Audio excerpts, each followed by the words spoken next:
আসসালামু আলাইকুম সুপ্রিয় দর্শক, কেমন আছেন সবাই? আশা করছি সবাই ভালো আছে। ইবি কিচেন রুম থেকে আজকে আমি আপনাদের তৈরি করে দেখাবো তালের বড়া পিঠা। আমি আজকে একই বেটারে দুই ধরনের পিঠা তৈরি করে দেখাবো।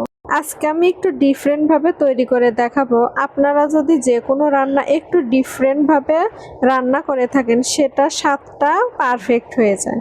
আশা করছি আপনাদের কাছে রেসিপিটা অনেক ভালো লাগবে। ভালো লাগলে লাইক, কমেন্ট, শেয়ার করবেন।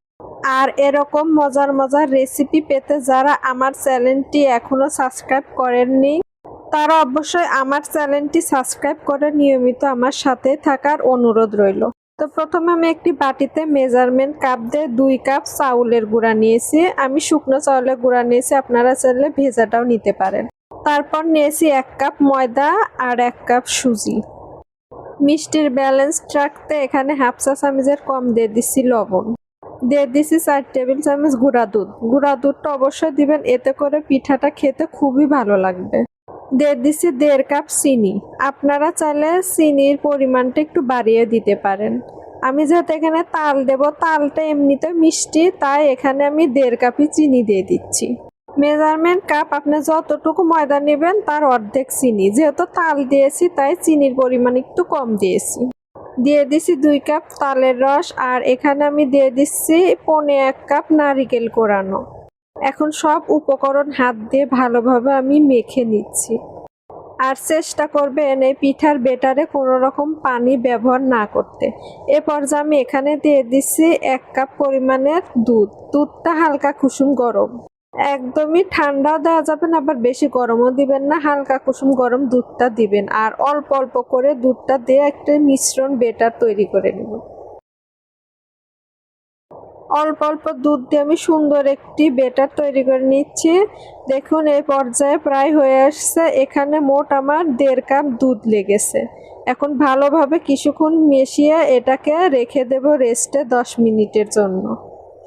যেহেতু সুজি আছে আর শুকনো চালের গুঁড়া দিয়েছি, তাই এটাকে রেস্টে রেখে দেব 10 মিনিটের জন্য। 10 মিনিট পরে বেটারটি আমি আপনাদের হাতে দেখিয়ে দিচ্ছি, একদম পারফেক্টভাবে তৈরি হয়েছে। আর যেহেতু একই বেটারে 2 ধরনের পিঠা তৈরি করব, তাই আমি আরেকটি বাটিতে এখান থেকে কিছু পরিমাণে বেটার নিয়ে নিব। তো আরেকটি বাটিতে কিছু পরিমাণে বেটার উঠিয়ে নিচ্ছি, আর তার সাথে আমি আরও কিছু পরিমাণে দুধ দিয়ে ভালোভাবে একটি মিশ্রণ তৈরি করে নেব। তো দেখুন সুন্দর একটি বেটার তৈরি হয়েছে। এখানে আমি আরও হাফ কাপ দুধ দিয়েছি। চুলা আমি একটি প্যান বসিয়ে দিয়েছি, প্যানে তেল দিয়ে দিয়েছি। তেল গরম হয়ে গেলে বড়াগুলো আমি দিয়ে দেব। বড়ার শেপগুলো আপনারা ছোট বড় যে যেমন খুশি দিতে পারেন। তো দেখুন বড়াগুলো দেওয়ার সাথে সাথে সুন্দর ফুলে আসছে। এখন পিঠাগুলো উল্টে পাল্টে সুন্দর একটি কালার করে পিঠাগুলো আমি ভেজে উঠিয়ে নিব। আপনারা আপনাদের পছন্দ মতো পিঠার কালারটা করে নিতে পারেন। এখন আমি একই তেলে তালের পিঠাটা বানিয়ে আপনাদের দেখিয়ে দিচ্ছি। দেখুন পিঠাটা দেওয়ার সাথে সাথে কেমন ফুলকো ফুলকো ফুলে আসছে। পিঠাগুলো এভাবে উল্টে পাল্টে আমি ভেজে নিচ্ছি, অ্যান্ড বাকি পিঠাগুলো আমি ভেজে নিব। তো আপনারা দেখে বুঝতে পারছেন কতটা সফট আর সুস্বাদু এই পিঠা। দেখুন আমি একটি পিঠা ভেঙে দেখে দিচ্ছি কতটা সফট হয়েছে ভিতরে। খেতেও কিন্তু খুবই দুর্দান্ত হয়েছে। আমি এই রেসিপিটি যেভাবে করেছি সেমভাবে যদি আপনারাও করে থাকেন, আপনারাই বুঝতে পারবেন কতটা সুস্বাদু হয়েছে তালের বড়ার পিঠা।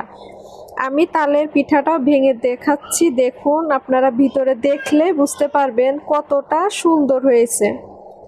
তো আপনারা অবশ্যই সেম প্রসেসে বানিয়ে খেয়ে দেখবেন, সবার ভালো লাগবে। এ পর্যন্ত সবাই ভালো থাকবেন, সুস্থ থাকবেন। এখানে শেষ করছি, আবারও এক নতুন রেসিপি নিয়ে হাজির হব আপনাদের মাঝে। সবাই ভালো থাকবেন, সুস্থ থাকবেন। আল্লাহ হাফেজ।